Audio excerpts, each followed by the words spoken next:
பார்க்கக்கூடாது. ஸ்கூல் படிப்புக்கு ஏனைய படிப்புகளுக்கு எப்படி முக்கியத்துவம் கொடுக்கிறோமோ அதை விட தலைக்கு மேலாக குர்ஆன் மதரசாவுக்கும் அங்கு ஓதி கொடுக்கக்கூடிய உஸ்தாத்மார்களுக்கும் நீங்கள் முக்கியத்துவம் கொடுக்க வேண்டும். நீங்கள் மதரசாவை முன்னேற்ற பார்க்க வேண்டும். இது ஊருக்கு கிடைத்த பெரிய ஒரு சொத்து. இது இந்த ஊரில் ஒரு மதரசா இருக்கிறது என்று சொன்னால் இந்த ஊருக்கு ஒரு பரக்கத்.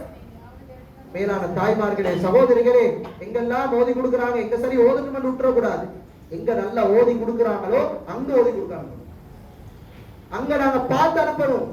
இந்த மதரசாவை பொறுத்த வரைக்கும் இங்கு அதிபராக இருக்கக்கூடிய அஷேக் ஷஃபீக் ஸஹரி அவர்கள் இந்த துறையில் அவர்களை அர்ப்பணித்தவர்கள். அவர்கள் நூரியா மதரசால ஓதினத்துக்கு பின்னால பல மௌலிமார்களை உருவாக்கியவர்கள். அங்கு ஷரியாவை, குர்ஆனை, தஃப்சீரை ஓதி கொடுத்தவர்கள். அதற்கு பின்னால ஓதக்கூடிய இந்த தர்பியா சிலபஸ்களை அமைத்தவர்கள். இப்படி பல பல விடயங்களை அவர்கள் செய்திருக்கிறார்கள். எனவே இந்த விடயங்களை இப்படி இந்த துறையில் அவர்கள் தேர்ச்சி பெற்ற ஒருவரிடம் தான் நாங்கள் எங்களுடைய பிள்ளையை அனுப்பி கொண்டிருக்கிறோம்.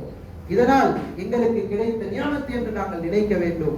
எங்களுடைய பிள்ளைகளுக்கு கிடைத்த பாக்கியம் என்று நினைக்க வேண்டும். அல்ஹம்துலில்லாஹ், இங்கு ஓதி கொடுக்கக்கூடிய இதற்கு முன்னால் ஒரு நிகழ்வு நடந்தது. இதில் பிள்ளைகள் பங்கு பற்றினார்கள், அழகாக கிராத் ஓதினார்கள். பல காரிகளுடைய மட்டில் அழகாக அவர்கள் ஓதினார்கள். கேட்பதற்கு இனிமையாக இருந்தது. அந்த பெற்றோர்கள் பார்த்து கண் குளிர்ந்து விட்டு அவர்கள் சென்றார்கள். மேலான தாய்மார்களே, அந்த பாக்கியத்தை நாங்களும் பெற வேண்டும் என்று சொன்னால், எங்களுடைய பிள்ளைகளும் அழகாக குர்ஆன் ஓத வேண்டும் என்று சொன்னால் அது ஒரு 2 நாள்ல முடியாது. புள்ளைய போட்டுட்டு தகடு ஓதணும் என்று எதிர்பார்க்க இயலாது. இது எங்களுடைய தாய்மொழி அல்ல, இது அரபு மொழி. அதை உச்சரிக்க பழகுவதற்கு அதிகமான காலம் தேவைப்படுகிறது. அதுக்கு நாங்க பிள்ளைக்கு நேரத்தை கொடுக்கணும். எங்களோட பிள்ளைக்கு நேரத்தை கொடுக்கணும். கொஞ்சம் கொஞ்சமா லீவாக்கி 4 வருஷத்தை பார்த்தா 2 வருஷம் கூட ஒழுங்கா மதரசாக்கு வந்து 2 வருஷம் தொடர்ச்சியாக வாரது அதை விட நல்ல. 4 வருஷம் விட்டுட்டு வாரது 2 வருஷம் தொடர்ச்சியா வாரது 4 வருஷம் விட்டுட்டு வாரதை விட நல்ல. ஏண்டா தொடர்ச்சி